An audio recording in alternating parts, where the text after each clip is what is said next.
Palavra da Verdade, com Hernandes Dias Lopes. Nós estamos começando o programa Verdade e Vida e é um privilégio poder então partilhar com você a Palavra de Deus. O texto que eu quero tratar com você hoje é um dos mais belos da Bíblia, Efésios, capítulo 2, versos de 1 a 10. Mas nós vamos ler agora apenas os versos 8 a 10. Vamos à leitura desse texto. Porque pela graça sois salvos mediante a fé, e isso não vem de vós, é dom de Deus, não de obras para que ninguém se glorie. Pois somos feitura dele, criados em Cristo Jesus para boas obras, as quais Deus de antemão preparou para que andássemos nelas. O apóstolo Paulo estava preso em Roma, na sua primeira prisão, quando escreveu a carta aos Efésios. Ele passou 3 anos naquela grande metrópole, capital da província da Ásia Menor, onde plantou uma igreja relevante, missionária. E agora ele escreve esta carta àquela igreja. E nesta carta, Paulo trata da doutrina da salvação. Como Deus planejou a nossa salvação na eternidade, o Pai elegendo, o Filho redimindo com o seu sangue e o Espírito Santo selando para o dia da redenção e sendo nos dado como penhor, como garantia de que a nossa salvação está assegurada. Agora no capítulo 2, ele vai mostrar como esta salvação acontece historicamente. E eu quero aqui, nesta meditação com você, repartir com você 4 verdades desse texto de Efésios 2, de 1 a 10. A primeira verdade que salta aos nossos olhos é que o pecado trabalha contra nós. Paulo diz que Deus nos deu vida estando nós mortos nos nossos delitos e pecados. Nós andamos segundo o curso deste mundo, segundo o príncipe da potestade do ar, fazendo a sua vontade. Éramos por natureza filhos da ira, como também os demais. De tal forma que o pecado tenazmente nos assedia e o pecado escraviza as pessoas. Paulo está dizendo que o homem é escravo do diabo, do mundo e da carne. O homem, antes da sua conversão, da sua regeneração, ele está sob o domínio, o controle de forças espirituais malignas. Ele é escravo do sistema que ele chama de mundo. E ele é dominado, controlado pela sua própria natureza caída, adâmica, que a Bíblia chama de carne.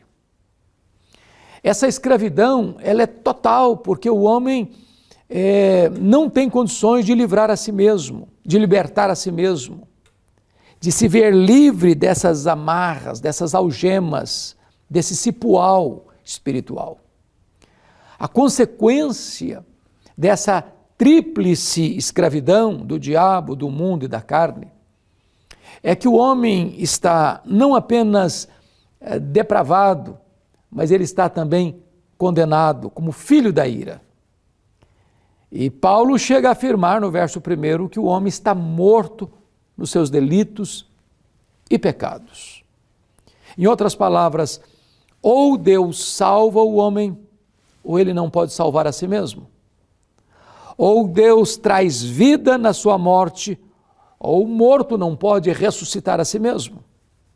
É por isso que nós entendemos à luz das Escrituras que a salvação é uma obra exclusiva de Deus. De A a Z, de alfa a ômega, a salvação é uma obra de Deus. O homem não pode salvar a si mesmo. O homem não tem condições de por si mesmo escolher a Deus, porque ele está morto. Um morto não sente, um morto não deseja, um morto não age, ou ele recebe vida ou ele continua morto. Pois este é o estado do ser humano. grandes, pequenos, ricos, pobres, doutores, analfabetos, religiosos, não religiosos. O homem no seu estado natural, ele não pode, ele não deseja, ele não sente, ele não quer Deus. Ele está morto nos seus delitos e pecados. Então, a primeira verdade que esse texto traz para nós, uma verdade grave, soleníssima, é que o pecado trabalha contra nós.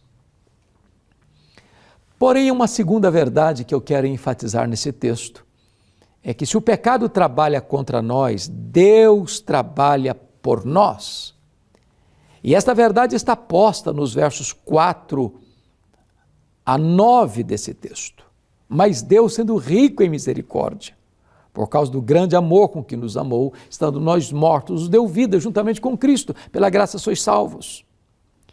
Então, Paulo vai mostrar para nós que a salvação, ela é uma obra da graça, porque apesar da nossa situação terrível, de depravação, de condenação, de escravidão, de morte, Deus lançou em nós o seu coração cheio de misericórdia e por sua graça nos salvou, nos perdoou, nos redimiu, nos limpou e nos fez assentar com Cristo nas regiões celestes, acima de todo principado e potestade.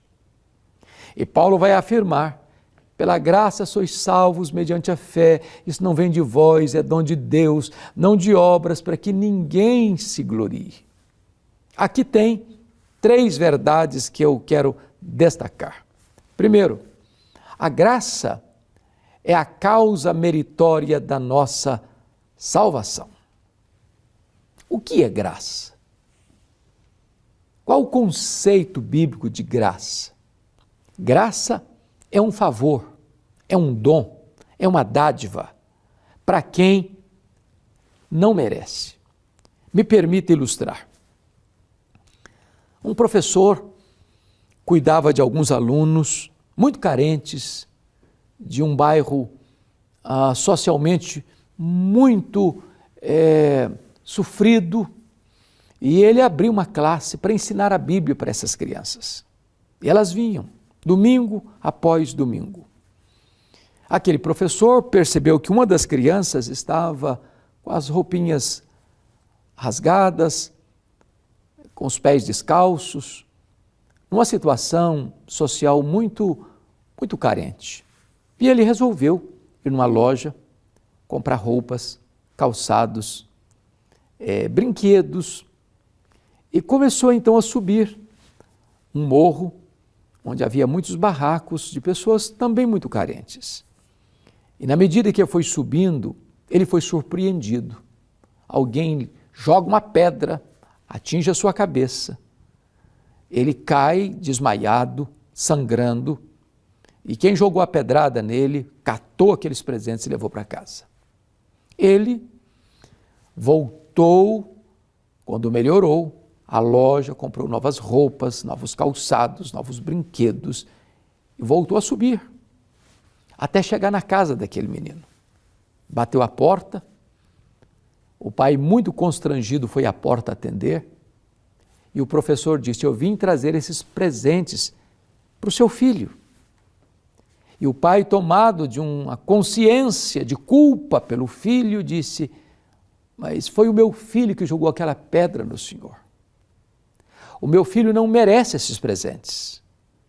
E o professor respondeu: o seu filho não merece esses presentes, mas o seu filho precisa desses presentes, pois isto é graça, é um dom imerecido.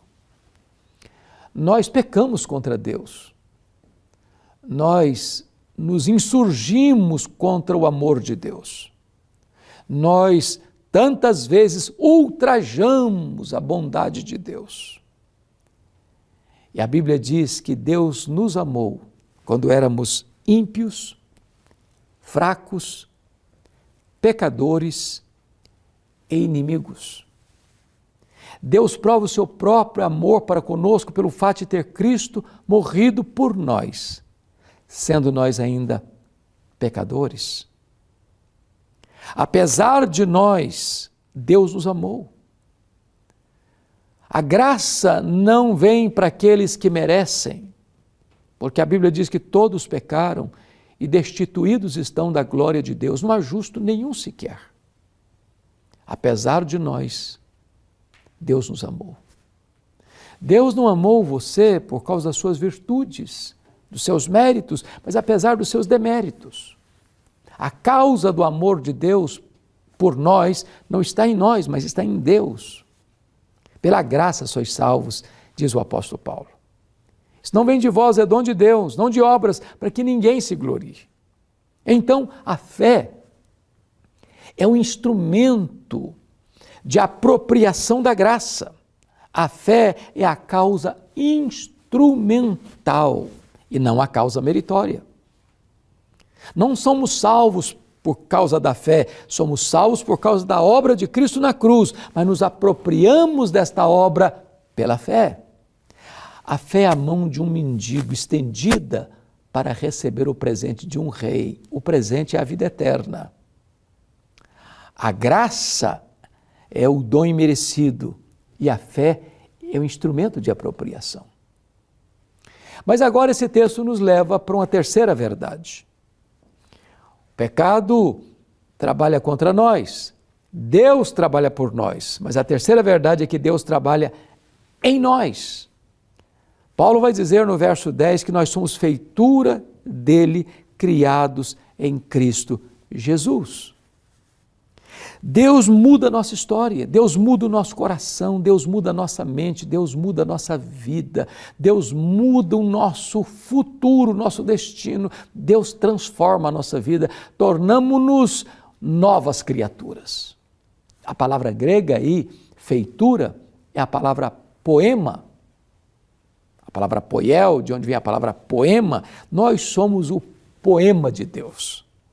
Talvez você olhe para a sua vida agora e diga assim, bom, mas a minha vida, se é um poema, está sem rima, está sem sonoridade, está sem harmonia.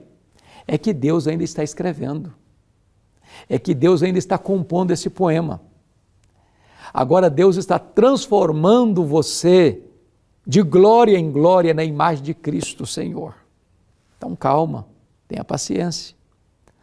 A obra não foi concluída ainda, mas eu preciso lhe dizer que Deus não vai largar você no meio do caminho. Aquele que começou boa obra em você vai completá-la até o dia de Cristo Jesus. Mas a quarta verdade desse texto, que eu quero destacar, é que se o pecado trabalha contra nós, se Deus trabalha por nós, se Deus trabalha em nós, agora, em quarto lugar, Deus trabalha através de nós. Porque o texto nos diz que nós somos feitura dele, criados em Cristo Jesus, para as boas obras, as quais Deus de antemão preparou para que andássemos nelas. Ou seja, as boas obras não são a causa da nossa salvação, mas as boas obras são a evidência da nossa salvação. Nós não praticamos boas obras para sermos salvos. Nós as praticamos porque fomos salvos pela graça. A salvação não é pelas obras, a salvação não é pela fé mais as obras, a salvação é só pela graça mediante a fé, mas para as obras. De tal maneira que nós evidenciamos a salvação pela graça, através da prática das boas obras. É por isso que Tiago diz que a fé sem as obras é morta, porque a verdadeira fé produz obras. Então, eu deixo com você essa temática da morte para a vida. Deus nos tirou da morte e nos conduziu à vida, nos dando a vida eterna. Você hoje pode tomar essa decisão. Hoje você pode reconhecer-se pecador, confessar os seus pecados, se arrepender, pôr a sua confiança em Jesus e receber dele o presente glorioso presente da vida eterna. Essa é a maior decisão que você pode tomar na história, na vida. É a decisão de consequências eternas. Eu vou orar com você. E hoje você pode se render a Jesus e receber dele gratuitamente o presente da vida eterna. Onde você está? Ore comigo. Coloque a sua vida nas mãos de Deus. Experimente este toque maravilhoso da graça de Deus na sua vida. Deus amado, eu quero colocar a vida de todos aqueles que nos assistem nas tuas mãos e te pedir que tu apliques esta palavra ao coração de cada um deles. Esta é a oração que fazemos em nome de Jesus. Amém.